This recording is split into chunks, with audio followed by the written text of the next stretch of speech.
সকলকে স্বাগতম। আজকে আমি মাইক্রোস্কোপে কিভাবে ব্যাকটেরিয়া দেখব সেটি ব্যাখ্যা করব। মাইক্রোস্কোপে ব্যাকটেরিয়া দেখার জন্য একটা স্লাইড লাগে। ধরুন এই স্লাইডের মধ্যে একটি ব্যাকটেরিয়ার স্মিয়ার করা আছে। স্মিয়ার করার পদ্ধতিটা আরেকদিন আমি শেখাবো। এই স্লাইডটা আমি মাইক্রোস্কোপের স্টেজে সেট করলাম স্টেজ ক্লিপ দিয়ে। মাইক্রোস্কোপের লাইট অন করলাম।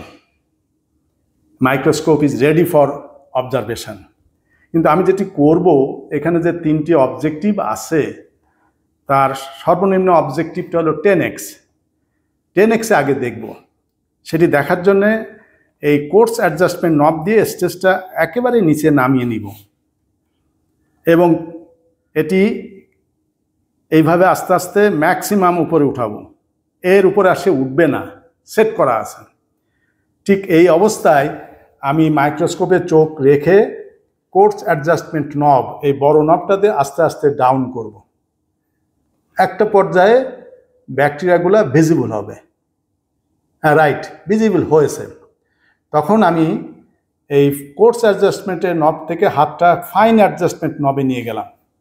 আর আমার ডান দিকে যে স্লাইড অ্যাডজাস্টমেন্ট আছে, left and right, to and fro, অর্থাৎ বাম ডান সামনে পিছনে, এটা দিয়ে আমি চেষ্টা করব একটু ভালো জায়গা দেখার। এইখানে একটা ভালো জায়গা দেখা গেল। এই ভালো জায়গা দেখা গেলে পরে আমার নেক্সট কাজটি হবে 40 অবজেক্টিভে চলে যাওয়া। এই 40 অবজেক্টিভে যখন গেলাম তখন স্লাইডের কাছাকাছি চলে গেছে, অবজেক্টিভটা ডিস্টেন্সটা কমে গেছে। এই অবস্থায় আমি কখনো ভুলেও কোর্স অ্যাডজাস্টমেন্ট নবে আর হাত দিব না। আর লাইটের এই যে এখানে যে ডায়াফ্রাম আছে, এইটি দিয়ে লাইট কম বেশি করা যায়। আগে এরকম ছড়ানো ছিল, এখন এটিকে আমি আর একটু কনডেন্স করে নিলাম, বিম করে নিলাম। এই অবস্থায় আমি দেখার চেষ্টা করব। অল্প একটু কোর্স ফাইন অ্যাডজাস্টমেন্ট নব করলে পরেই দেখা যাবে। এখানে আমি একটি ভালো ফোকাসে রাখতে চাই। ইউরেকা, আমি পেয়েছি। আমি একজন এখন শিক্ষার্থী। এই অবস্থায় আমার সম্মানিত শিক্ষক বা ম্যামকে ডাকবো, আমার স্লাইড রেডি স্যার বা ম্যাম, আপনি এখন দেখেন। এরপরে 100x এর ব্যবহার শিক্ষার্থীরা করবে না, কারণ ওর জন্যে অয়েল লাগে। আমি শুধু বলি অয়েল দেওয়ার নিয়মটা। ব্যাকটেরিয়া স্লাইডের ক্ষেত্রে যদি শুকনা স্মিয়ার হয় তাহলে স্মিয়ার উপরে অয়েলটা দিতে হবে। এখানে কভার গ্লাসের কোনো ব্যবহার নেই।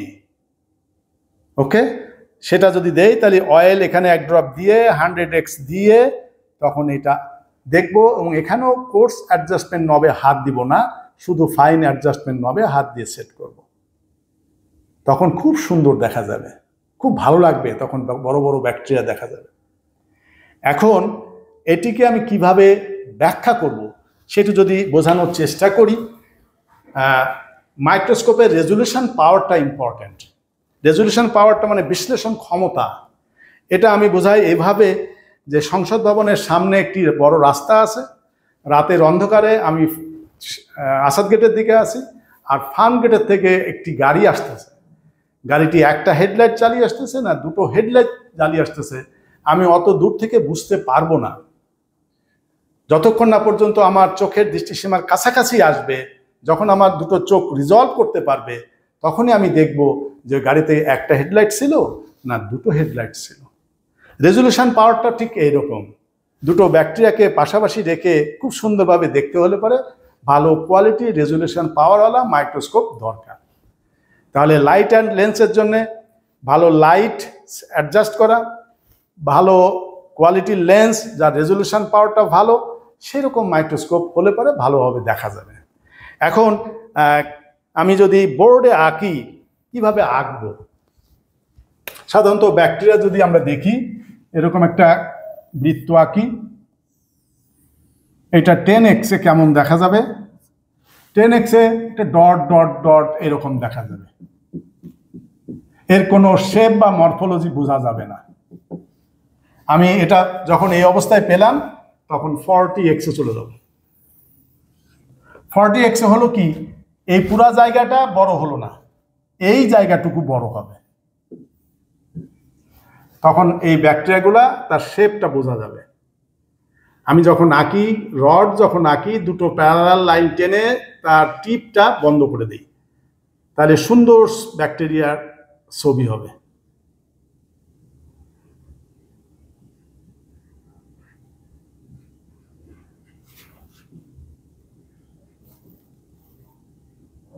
এটা তাহলে 40x। তাহলে এই যে লাইটটা এই পুরাটা জায়গা ছিল, যখন 40x-এ যাব এই জায়গাটা বড় করেছি, কিন্তু এই লাইটটাকে বাদ দেওয়া যাবে না, এই লাইটটাকে কান ধরে এক জায়গায় নিয়ে আসতে হবে। সেই জন্য বিম আকারে নিতে হবে এবং এটা সাহায্য করে লেন্সের রিফ্র্যাক্টিভ ইন্ডেক্স। এরপরে যখন 100x-এ যাব তখন এই জায়গাটুকু হয়তো বড় হবে, অর্থাৎ ব্যাকটেরিয়ার সংখ্যা কমে যাবে, ব্যাকটেরিয়াগুলো বড় দেখা যাবে। তাহলে এটা 100x। তাহলে এখানেও এই জায়গাটুকু বড় করলাম, এই জায়গাটা করিনি, কিন্তু এই সম্পূর্ণ লাইট আবার এখানে নিয়ে আসতে হবে। এটি আমি ব্যাখ্যা করি আমার একটি টর্চ লাইট দিয়ে। এটি একটি টর্চ লাইট। এটি 2013 সালে আমি যখন পোস্টডকে গিয়েছিলাম তখন প্রফেসর এটাকে আমাকে গিফট করেছিল, জাপানি টর্চ লাইট, বিউটিফুল ওয়ান। এটা দিয়ে বোঝানোটা খুব সহজ লাইটের। এটা আমি যদি এখন লাইটটা ফোকাস করি, এই অবস্থা হলো 10x-এ লাইটটা এরকম থাকে, ইলুমিনেশনটা ছড়ানো থাকে। 40x-এ যখন গেলাম তখন লাইটটা কনডেন্স হলো আরেকটু, যখন 100x-এ গেলাম তখন আরও কনডেন্স হলো, ব্রাইট হলো।